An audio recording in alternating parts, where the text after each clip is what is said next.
Ancient wisdom. Kaya importante ang maayos na bahay noon pa man. Noon pa man, naniniwala ng mga tao na ang bahay mo nakakaapekto sa isip, pakiramdam, energy, at buhay araw-araw. Hindi lang pala basta linis. Sa Japanese culture, simple at maayos na bahay ay mas kalmadong isip. Kaya uso sa kanila ang less clutter, easy to maintain spaces at intentional living. Sa Feng Shui naman, pinaniniwalaan na kapag magulo ang bahay, naiipon din ang stagnant energy. Kaya importante ang movement, cleanliness at organized spaces.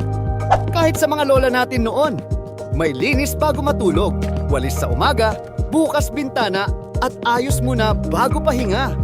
Hindi lang dahil OC sila, may dahilan pala.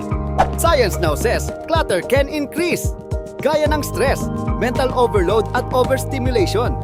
Kaya minsan kahit nagpapahinga ka, pagod ka pa rin. Adulting truth. Mas magaan mabuhay kapag hindi stressful yung inuuwian mong space. Hindi kailangan perfect, kailangan manageable. Kaya yung ibang bahay, hindi man sobrang aesthetic, pero nakakagaan ng pakiramdam. Yan yung tunay na goal.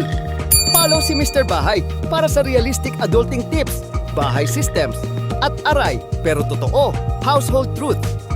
Check mo rin yung Pagod Ka Reset playlist para sa easy to maintain bahay routines at recommended product.